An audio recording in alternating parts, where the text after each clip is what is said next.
just introduce them briefly, and then they'll tell you a little bit more about yourselves. Here on my left, needs no introduction, Dean Murphy, CEO of New Zealand Golf, and he's going to share his the bigger picture, if you like, of sport and golf. And Dean was the recipient of the CK Doig Leadership Award in 2018, so clearly knows what he's doing. So we are going to hear about some of his insights around leadership in this space. Holly Nixon, who we have met before in the football world, is New Zealand Football Women's Development Manager and has done some incredible work in that space, encouraging more women and girls to play and love football. And we know there's some great work going on there, and she's going to share some of that. Now, before Holly had her first child, which was very recently, she was part of the team who developed the winning bid to host the 2023 FIFA World Women's Cup in New Zealand. And Australia, probably. So we might ask you a little bit about that too, Holly. And there on the end there is Sarah Lang, who is the project director at Infrastructure New Zealand. Now, I have to admit that I had to Google that, Sarah, because I didn't know very much about it, but you've got a fabulous website, so I learned a lot about it. And Sarah's responsible for business development, strategic partnerships, and recruiting and retaining women members. So we're obviously particularly interested in that. But also Sarah established the New Zealand Women's Infrastructure Network, WIN, to advocate for the advancement of women in the industry. So also you can share some of your experiences about networks.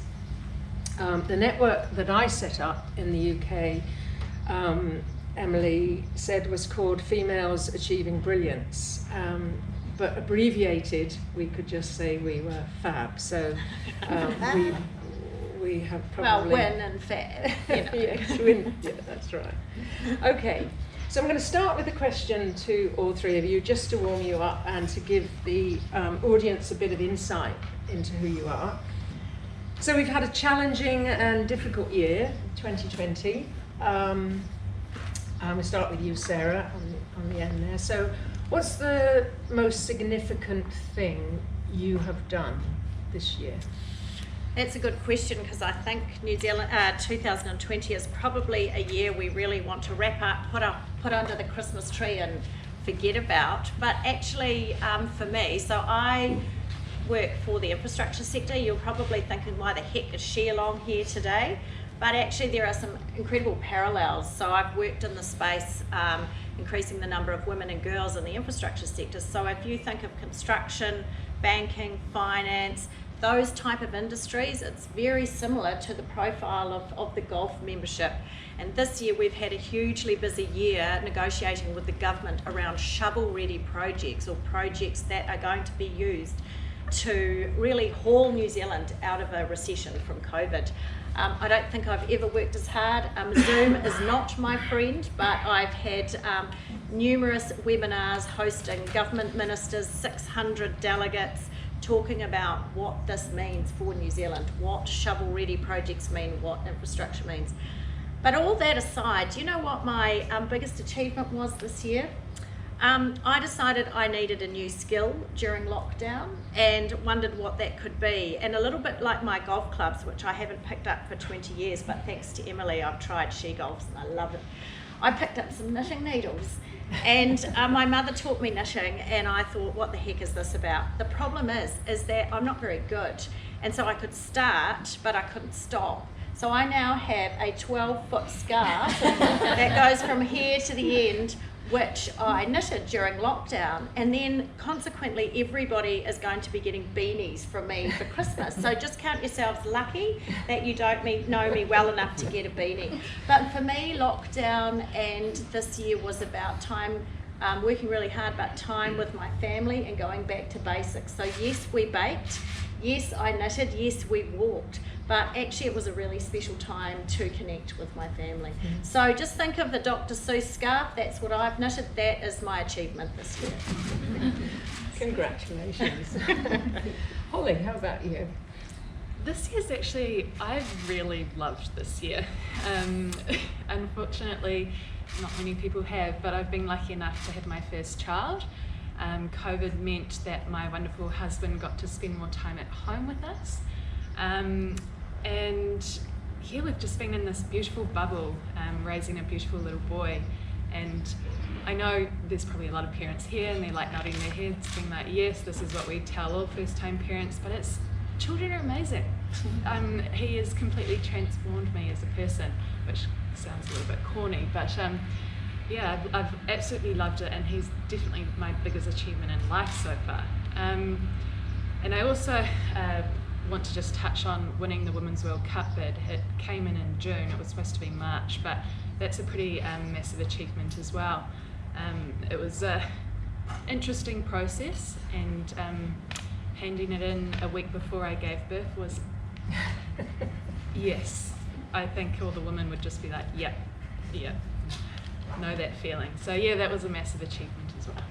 Amazing. Yeah, fantastic. Congratulations on both. Yeah. Dean, most significant thing? I wonder what I've been doing with my time. What, you haven't been knitting? Or giving birth? Not yet. I know one of our staff is a cross stitcher, so maybe we'll pick that up with the later morning Greek. Look, I've been thinking about 2020 is pretty interesting to look back, and I too have really enjoyed it. I know a lot of people have had a really tough year, and it's been awful for a lot of businesses and people and jobs and that, but for us, well, for me in particular, it's been really fun. I've really enjoyed 2020, and there was lots of different challenges along the way and lots of things to overcome. Lockdown for me wasn't so bliss with 2 kids under 5.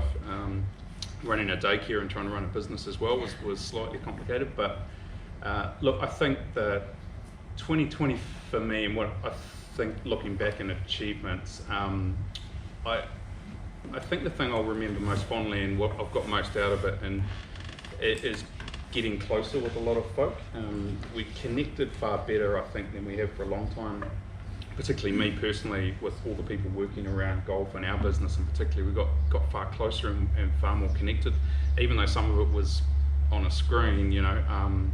For some reason I feel like we just got a lot closer and a lot more connected, and we've been able, with COVID distracting or getting rid of a whole bunch of activity we were going to do, we've been able to do a whole lot of other stuff, which has been quite good. And some of the achievements that our wonderful team's been working on, they announce them tomorrow afternoon, and there's a cool piece of work we've been working on for a long time, which will, you know, at the end of it, we'll sit down on Christmas Day, I think that'll be a great achievement. But look, I've enjoyed 2020, it's been a good challenge, but I think getting closer and getting more connected is the thing I'll look back on most fondly. Yeah, I can definitely resonate with that. Dean, we'll stick with you. You have had a varied career, and only, I guess, recently come into sport and NSO world. And you can share some of your background with the group.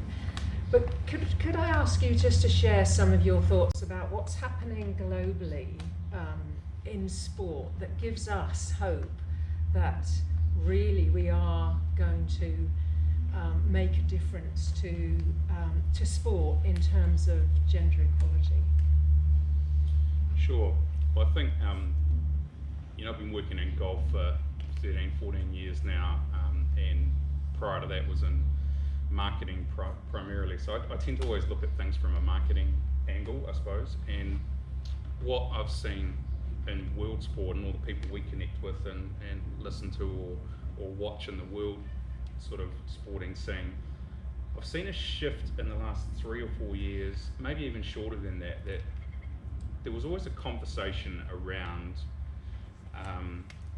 you know, the broader inclusion kind of area around what's happening with women and girls, and what's happening with disability, and what's happening with people of different races. And you know, there's always been that kind of discussion, but I've thought a lot of it previously had been a little bit of, you know, let's have a conversation at the end of the conference because it's the, you know, that's what we should do. But I've seen in the last couple of years people starting to really take action, which is the big shift, I think. And, you know, the RNA, in the golf sense, the worldwide leaders have been talking about things for a little while, and they're starting to take some action. They're employing good, smart people. They're changing the makeup of how they take their advice. They are putting specific things in place. I think that's the shift I've seen across sport, is that there's been, without being disparaging, a lot of talk and a lot of good intentions, but there seems to be a movement towards actually things happening and people doing things. And I can't help but think it's because of the quality of people that have come into the space. I know in our business that, you know, as soon as we start employing young, smart people, we start seeing a difference. And, you know, we've got a fabulous group of really young people in our business that are really delivering change. So that's what I see across a sport, and looking at different golf organisations in particular, and wider sport. Young people who are bright, motivated, and are actually making a difference is what I'm seeing far more of, rather than just old white dudes talking about it. Yeah, good point. And in golf specifically, who's leading the world in the 3G thing? That's the global gender gap, which we talk about. I'm not sure anyone's doing an incredibly good job. I think the conversation's been really well led by the RNA, and they've got a couple of hundred organisations to sign up as making a women and girls commitment through a charter, and I think they're leading the conversation really well, and they invest in others to implement change. So I think they're doing a good job. I don't think anyone's particularly advanced or doing a particularly good job. The Aussies are doing some good stuff in the wider engagement piece, inclusion space, and appointing someone really young and bright to lead that. So they're doing some good stuff. But I mean, outside of New Zealand, you know, I don't see a lot of great stuff happening just yet. But the RNA is certainly leading the conversation well, and watching with interest how Golf Australia go.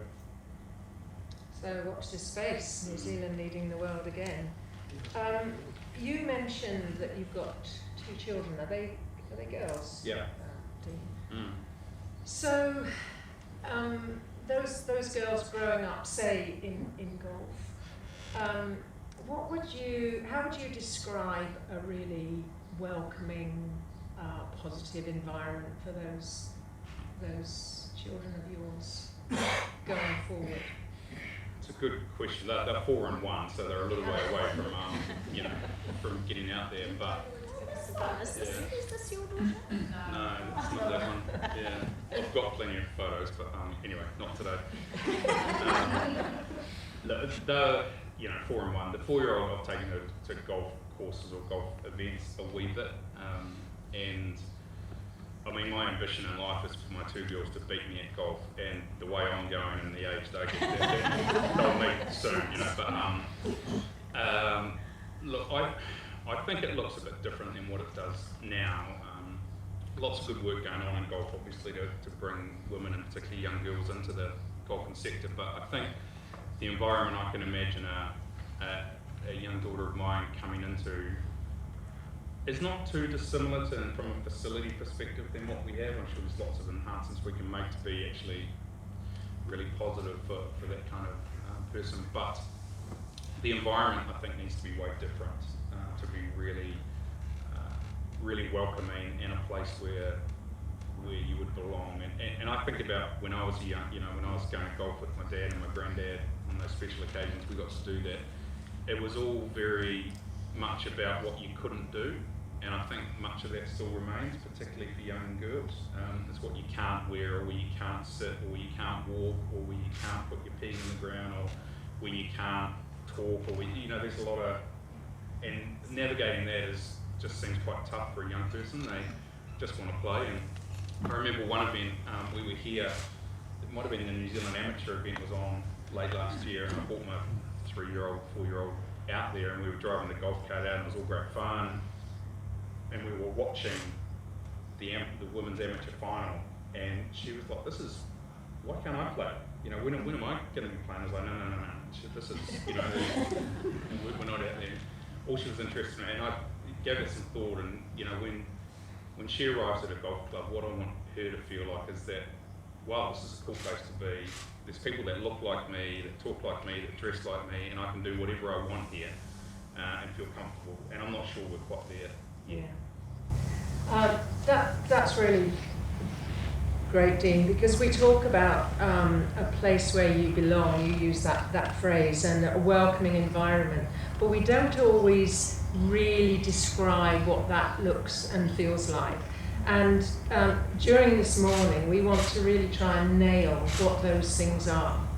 And you went on a little bit further and said, be a cool place to be. So again, let's take that further, and what does a cool place to be really, really look like? So we get to the bottom of this for girls and women. So that's great to start the conversation. Thanks, Dean. Holly, we'll move on to you. I'm always really interested to know how people have moved through their careers, whether it's been a gradual progression or they've moved around like Dean has. Holly, tell us a little bit about your career in football. There's actually quite a lot of similarities to yourself, Dean, in terms of your daughters. Can you all hear? Yeah, I think you might need to project a bit I know more. you've got slightly softer I know, voice. I'm terrible at Do you speaking want loud. to we've got a mic. Make it easier. But you've got to hold it like here. Karaoke sing. Yeah. Perfect. Oh, that's great. Testing. So similarities between Dean's stories around bringing his daughters down to the golf, what do you call it? Not golf pitch, golf course. Sorry. My mum's, when do you get your memory back?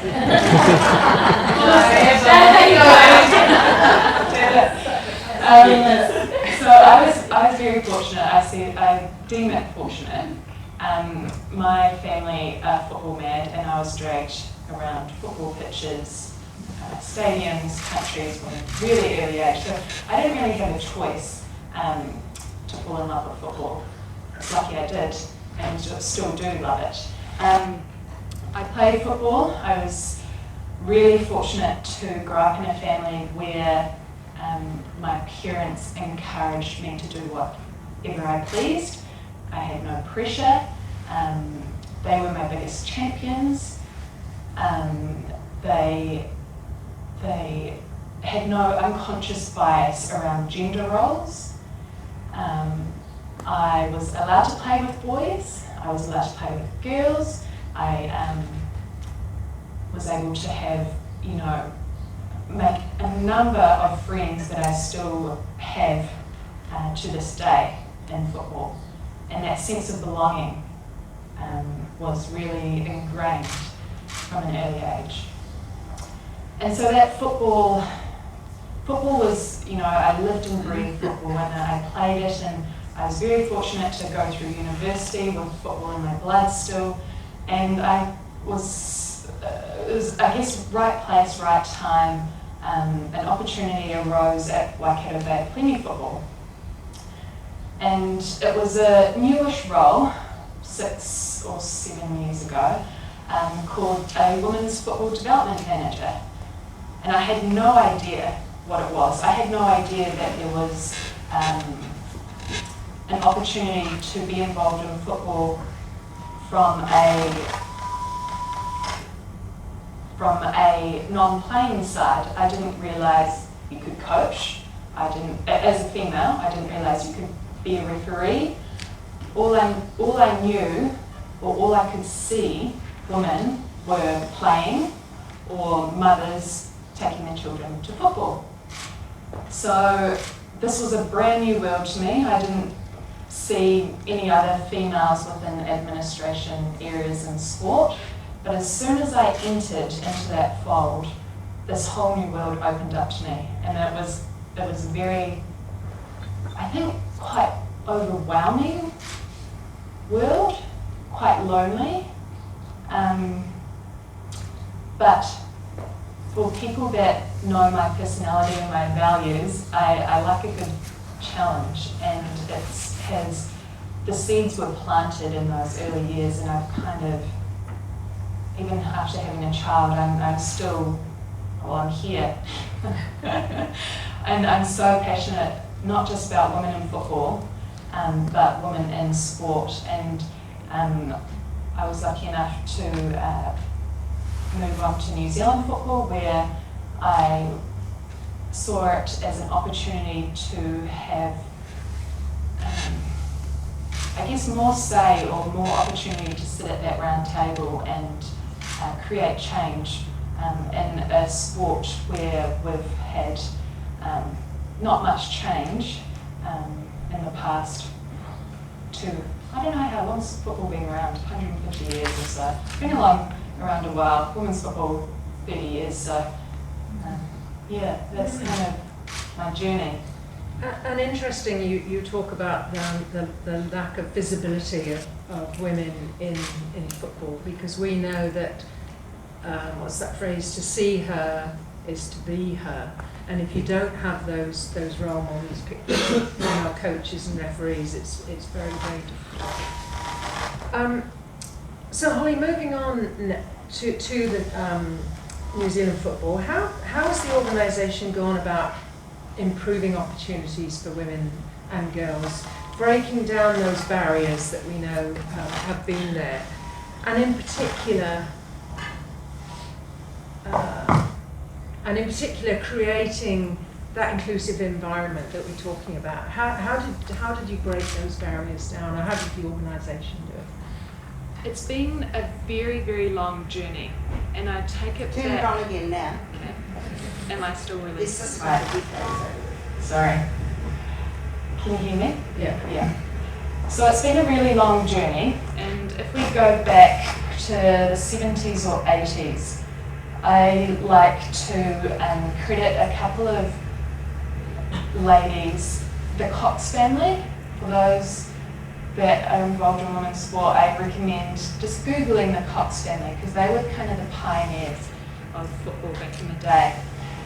And they had some hilarious stories. So women were actually banned from playing football because it was deemed risky for their reproductive organs. This is kind of post-war, and we needed to increase our population again. So football was off the cards.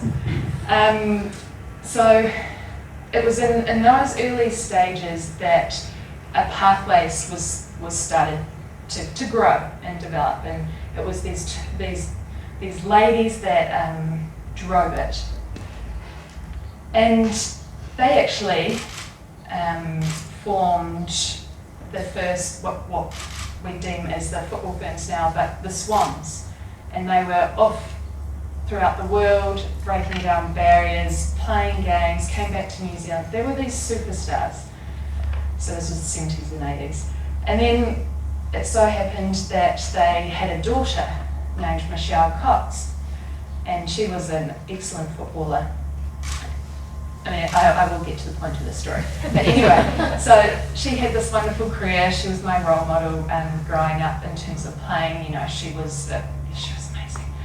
And anyway, so fast forward to 2018, and there was an opportunity to host the Under-17s Women's World Cup. It was the first ever FIFA Women's Under-17 World Cup to ever be held, and we were fortunate enough as a country to host that. And New Zealand is amazing at hosting events. We have an amazing reputation throughout the world at hosting world-class major events. And it was that event that got the ball rolling. And what came out of that was a plan, resource, awareness, and legacy. And so this year, 2020, was one of those pieces of that legacy puzzle came to fruition, which was the FIFA Women's World Cup. And so it's been a long time coming. And I think the one thing that I want to really hit the nail on the head is the patience. Rome wasn't built in a day. but all those seeds are so important and crucial in getting to that end goal.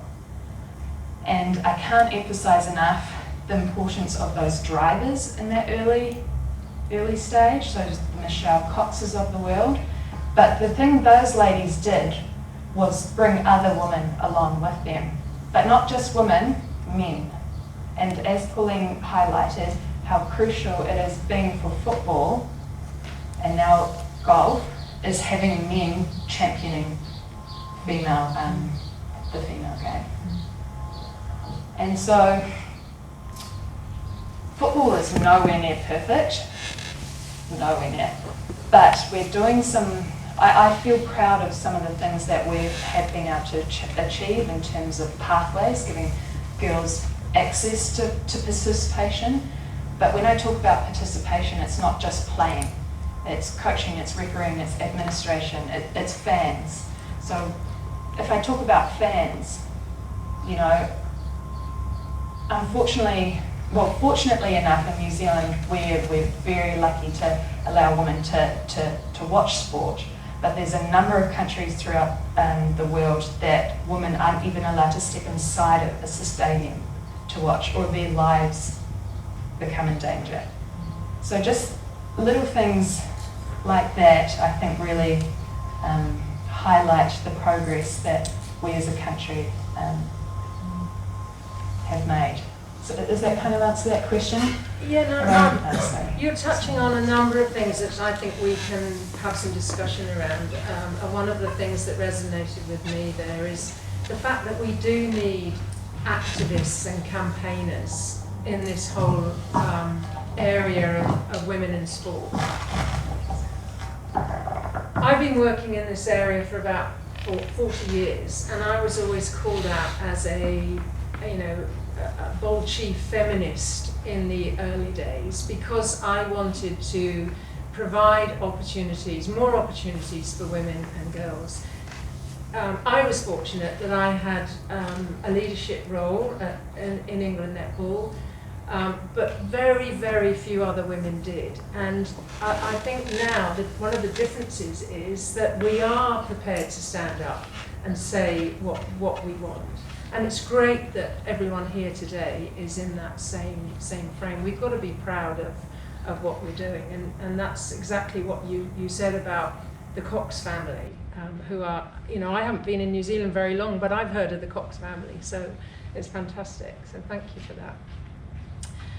Sarah, you're going to bring a very different perspective coming from outside of sport, which is fantastic. Can you just very briefly tell us a little bit about your organisation, Infrastructure New Zealand? Sure. So actually it's different, but it's the same. It's very similar. So as I mentioned, Infrastructure New Zealand is a think tank for the infrastructure sector. We are the association. We work with the government advocating for the infrastructure sector and best practice in New Zealand. So how New Zealand plans, funds and delivers infrastructure. And infrastructure are things like roads, pipes, schools, hospitals, things like that. So we lead international delegations, we host conferences, we host events with best practice speakers, we commission reports. And you're probably thinking, well, what the heck's that got to do with today? The infrastructure sector, as I said before, is really well represented by men in industries such as construction, architecture, finance, banking. But what we forget is that part of the population is not the only part that uses infrastructure. So if we want to be more reflective of our communities, we need those voices around the table when we're planning and funding infrastructure. So about 5 years ago, I led an international delegation to Canada, and I had 25 government leaders and infrastructure leaders with me, of which 2 were women. And we looked at a range of different infrastructure projects in Canada and attended a conference at the end. And I looked at the conference and thought, gosh, this looks very different to the infrastructure sector in New Zealand. When we host a conference in the sector, we'd be lucky to have a handful of women in the room. and there were women CEOs, there was about 30% women in the room. And while I was there, they said to me, Sarah, why don't you come along to the WIN breakfast? And I said, well, what the heck's that? And they said, well, it's the Women's Infrastructure Network, it's a global initiative. Don't you have one in New Zealand? And I thought, no. So I went along, and it's basically designed to increase the visibility of women in the sector, support those who are in the sector, and grow the number of women leaders in the sector. So I came back to New Zealand and thought, right, let's do that. 5 years later, we now have 7 chapters across New Zealand, 2,000 members. We used to have 1 woman on our board, we now have 5. I just hosted a conference of 860 last week with the Prime Minister, 5 other ministers. We had 36% of the delegates were women, so over 200. I won the Women of Influence Diversity Award, and I was nominated as New Zealander of the Year for my work in the sector last year. So, where are we at now? So this is great. We've got a lot of women talking to themselves. And my big role in life is that that's all great. Women talking to themselves over a glass of wine can be a good and dangerous thing. But what it's not doing is it's not moving the dial. So what I'm absolutely thrilled, and I got goosebumps when I walked in here today, women's golf, women's sport, women's football, women's representation in infrastructure is not a women's issue. It's a society issue. It's an industry issue. The leaders of this sector here today are predominantly men. You are the most important people here who can move the dial. Your role is to make way for women. Your role is to champion women and sport, because you are the power brokers in this game and you are the leaders. We have this layer, often the CEOs get it and often the people down here get it, but there's a middle layer who are threatened by change, and we call them the permafrost. The permafrost. What we need is leadership from above and below to help thaw that permafrost. But you think about it. These people have enjoyed the game, enjoyed the sport, enjoyed the industry, and have been the predominant viewpoint in that industry. So they like it how it is, because they've succeeded through that system. This change with these pesky people and these new ways of doing it, and the short game and the not wearing proper collared shirts, same for me, is quite challenging to people who've always enjoyed playing it how it is. You only know what you only know. So they don't know what it feels like to be an outsider, because they're not an outsider. So they don't know when I walk into a golf club and I'm the only woman walking into the bar, and it's groups of old guys who've played for 30 years and give me that dirty look when I walk in. They don't know what that feels like, because they've never been in those shoes. I used to get angry with them. Now I think, well, that's okay, that's their experience, this is my experience. And I have a 15-year-old daughter, and if she's walking into a golf room or an infrastructure board meeting the same way that I feel, which is me and 17 men, I don't know what it is about 17 men, but it's me and 17 men every single meeting, then I have not achieved structural change. I have not created a legacy. So my big aim this year, the women's networks are doing great. I hosted one last week together with Emily. We hosted a She Golf event at Titirangi. If anyone's from Titirangi, fantastic. Drinks and nibbles are amazing. 50 women turned up. Some had pars, some were doing a great job, some had never picked up a golf set. But do you know what? I was there on Saturday playing at Golf Harbour, She Golfs. What I'm trying to do is show you the parallels between golf and infrastructure. We did a survey last year and we said, okay, so what's going to move the dial? This is what we came up with. Women's networks. Women need to feel supported. They cannot feel the only one in the room. Do not appoint one woman board member. You cannot get a tipping point unless you have at least 30%. What would it be like if you walked into a women's book club and you were the only man there? How would that feel to you? You wouldn't say anything. You need at least 30%. You need to have role models. So your women PGA, your Lydia Coes, people who you think, if I can see it, I can be it. Change policies. Change what you wear. How many women have 3/4 tailored knickerbocker golf shorts? They don't. Let them wear shorts or a skirt or a whatever. Changes to recruitment policy. Who are you putting behind the bar? Who are you putting in the golf membership? It was brilliant on Saturday. There were all these women golfers there helping us. We weren't being judged. We didn't have to keep a score, but did I have a best time? I won a spot prize. I will so be back. Diversity training. Emily, my hint to you today, join up with Diversity Works. If this stuff is all new to you and you're like, holy smoke, where do I start? What is my role? Diversity Works offers training, unconscious bias, roles for men, leadership. It's cheap as chips. What you need to do is get them to help you. You don't have to do this by yourself. You don't have to be experts in this. I was not an expert. I was not an inclusion and diversity expert. Well, a year ago I won the award for New Zealand about changing the dial in the industry. You can do that too, but there's a lot of people who are experts and can help. Diversity Works, that's your new membership. Removing unconscious bias. All the men who are here today, big step for you to come and commit, but as I said before, you are the most important champions. If you don't call out bad behaviour, if you don't call out those old boys in your club who are the permafrost, it's on you, because do you know what? They can't hear me. They're deaf to me. They only respect senior male leaders. For me, I am a 5'2" short, bad golf player. I have no gravitas in their world. It needs to come from you because they know and respect you. So your behaviour, what you call out and what you is at the top of the hierarchy. You are the most important people in the room. Sorry, other women in the room, you are very important. But the power in this industry and in my industry still today in 2020 is with men.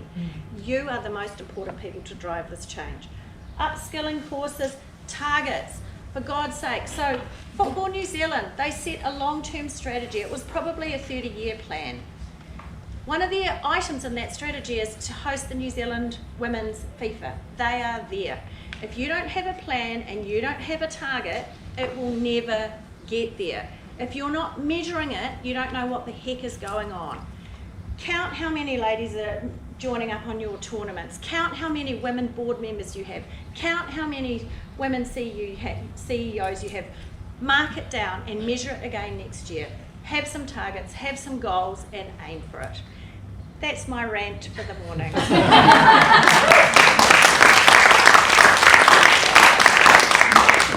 Thank you for your passion and your insight, Sarah. It's really important, and you're really identifying the whole checklist of things that I know New Zealand Golf are well on track to do, but we're still, working very hard. So thank you, panel, for the moment. You're not off the hook totally yet. I'm sure it's just initiated some thinking in your heads. So just take 10 minutes on your tables, either talking as a whole table if you can hear, or in twos and threes. Fascinating conversations going on. So sorry to stop you. There are more opportunities during the day where you can have these discussions. And don't forget, as things come up and you think of something that you want to take away and do, write it down, because a thought becomes a commitment when you actually write it. So if it's just floating around in your head, it's no use. You've got to commit to it in writing and share it with somebody else.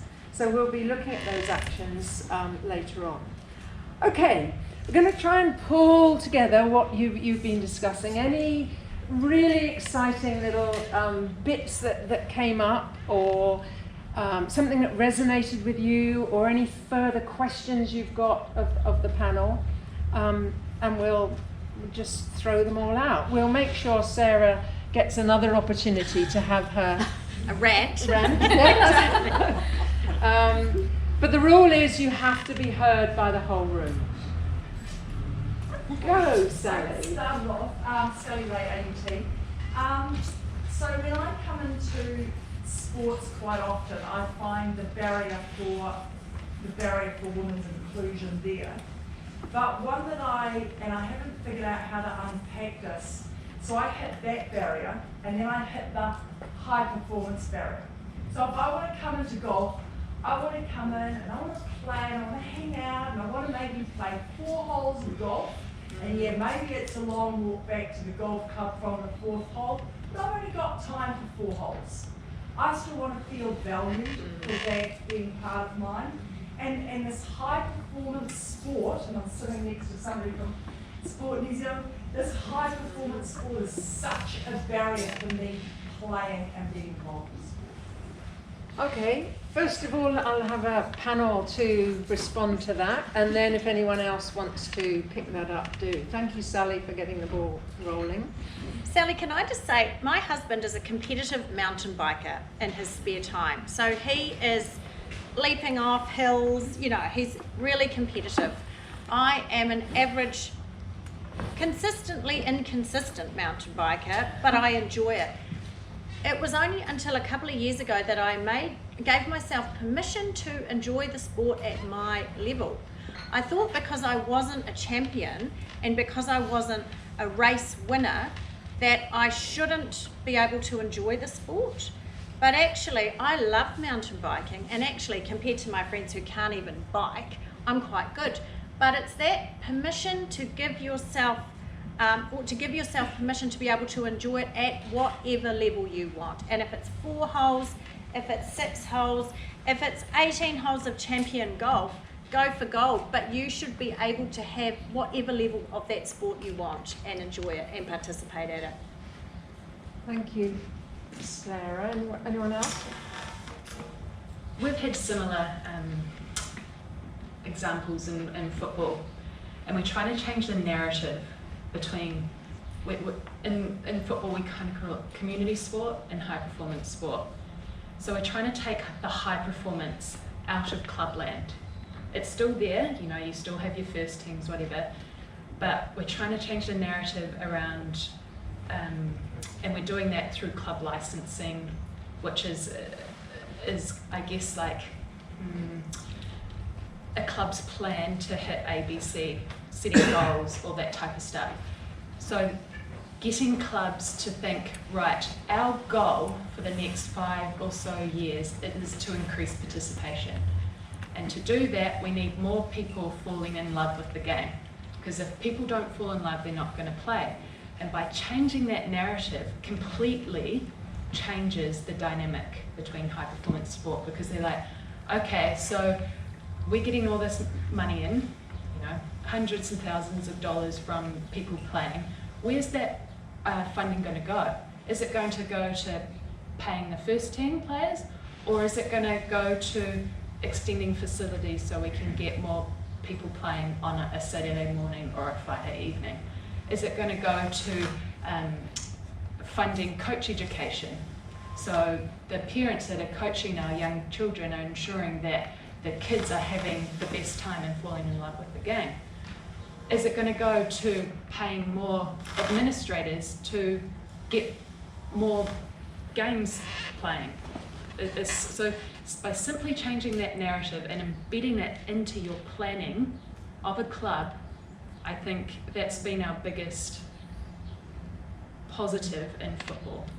Thanks, Holly. Dean, do you want to comment on that?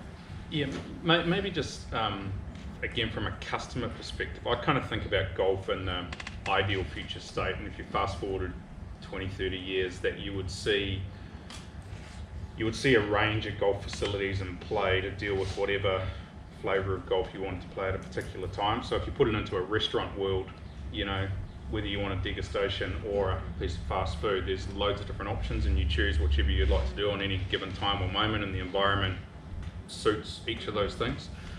In New Zealand, we tend to have facilities that are pretty homogenous, but there are some bright lights, like there's loads of 18-hole or 9-hole traditional courses that are set up for those kind of experiences. But if you look at a place like Ellerslie, just down the road here, one of New Zealand's best facilities for getting people to come and have fun and do it whichever way they wanted to do it in a flexible kind of facility. I'd like to see, and the next little bit, golf sort of broaden its facility offering to be more like what you'd expect from a restaurant sector. Because right now we try and, one of the problems we have in golf is we have a facility like this that has loads of different types of users coming to enjoy it. It's a facility that doesn't change, but you have loads of different user groups coming in, whether they be members, male, female, young, old, casual, traditional. They all come into the same facility, so trying to provide a range of different experiences becomes quite tough. So I'd like to see that stretch out a little bit, so that you know if you had four holes worth of time and a coffee first or a wine after or whatever it may be, you knew, oh, if I'm going to do that, this is where I should go. If I'm going to have that kind of dining experience, this is where I want to go. I'd like to see golf get to that kind of space, and there are some bright lights, some great driving range, short courses, environments set up for that kind of stuff, but not enough from my view. Can I ask a question? What's the high performance versus community percentage rise in golf? If you had to look at your whole playing population. I think there's a lot of coaches in the room here today, but all of that they would say, and we would say, the average golfer is not a high-performing golfer. In New Zealand, Look out the window. the average golfer sits around the 18, 19 handicap, which is, are not a high-performing golfer. There's a very, very small percentage. However, whenever you talk to a golf facility or a golf club, they're always after positioning themselves as, we could host a test match here this weekend, and this is how tough it needs to be. So answer your question, really low percentage of people are performing elite golfers, yet there's a huge mass of people out there that are in a nice way, really average, mediocre golfers. And you think about how we set up our facilities for that. We still look for really tough tests of golf, and of course that has its place, but for the general population, having gender-specific tee blocks or difficulty-specific tee blocks or specific days when you have to play, if you want to play in a competition or not. We do set ourselves up to be very structured and formal around the kind of the gender or the style of golf you might want to play. So the percentage is really small that are really elite, high-performing golfers, but a lot of times we set ourselves up for that very small percentage. And it's the same with us, and it's around that changing the perspective. I think is really crucial. Okay, yeah, do. I want to bring the I was audience. just thinking, Dean, as you were talking, I agree with that high performance, and you've got like that quite low handicap. But I feel like a lot of the barriers in a club is we almost create a high performance sector that's not handicap based. So the high performance might be, did I make a pennant team? Am I in the best pennant team? Did I win this trophy? So I feel like in club golf at the moment, the high performance that would create is, are you a competitive golfer? And that's where I feel like as you come in as the new golfer, you don't feel like you're good enough, because it's, are you playing this competition or are you not?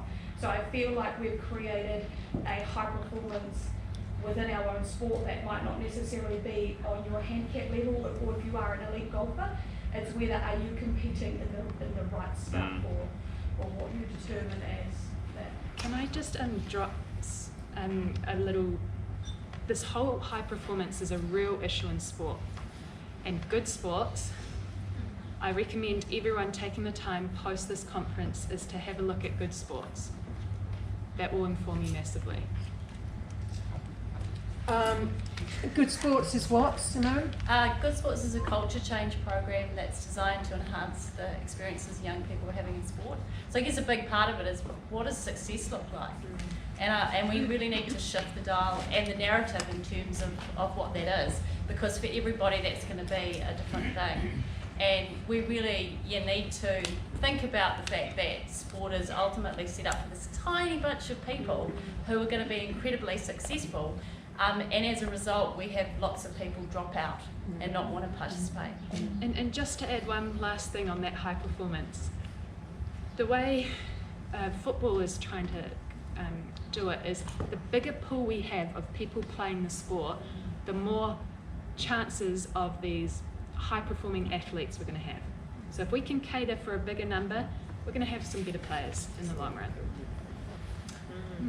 Okay, so a couple of good points raised. Anything else around how we can improve the way we are creating this environment for women and girls? Anything else that came up in your discussion that you felt was valuable to share? Tori? I just want to know, with the young women and girls in the disability space, what's happening there? What's going on in that space? Is there anything done with disability, inclusiveness? Are the coaches being trained to deliver to girls with disability? I mean, has it been advertised in your clubs? Can we start with a good point? Tim? I'm going to pass to a young, bright dude who I can give you I can say, yeah, hard out, but TM can tell you properly. Sorry to put you on the spot, mate. Yeah, no. From a golf perspective, then we can maybe... Yeah. Oh, good. Yeah, from a golf perspective. Stand up for it. Yeah. From a golf perspective, You can stand up. I'll stand from a golf perspective, really important. So back in 2018, we launched what we call All Abilities. And so that project started with just young people. So what we wanted to try and create first was a bit of a pilot project, was to look at 4 clubs across New Zealand and to create like a really welcoming, friendly environment for them to feel comfortable that this is somewhere that I can potentially play golf and experience the game under the guidance of a coach. And then also working from a club management leadership perspective of what environment are we creating. So there's a bit of education, leadership from New Zealand Golf. And then there's also coach education to give the coaches a bit of confidence that they're creating the right environment for these players. And then for the first time this year, I guess when Sarah talked about role models and visibility and value, is at the New Zealand Open, we hosted for the first time the All Abilities Championship. So they play on the same tees, on the same course, at the same time as all the professional players.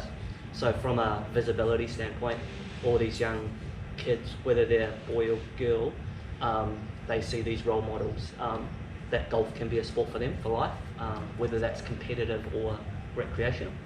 So try to go with a really holistic approach of inclusion, and something that I think that would be valuable for everybody, and Sarah might be able to comment on this, but it's called the 7 Pillars framework of inclusion, and it just looks at 7 really key actions or principles around what you can do from a leadership perspective or personnel perspective of how to create a really welcoming environment.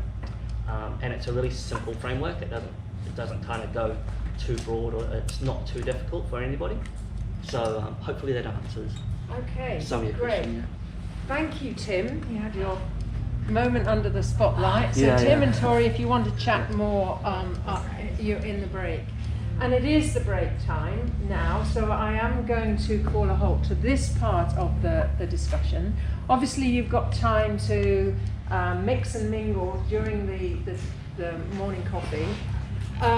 But before we do that, I just want to thank the panel, because we will have a different panel after the break. So Dean, Holly, Sarah, really appreciate your passion, your commitment, the insights and the experience that you've brought to our discussions today. So really very, very much appreciated.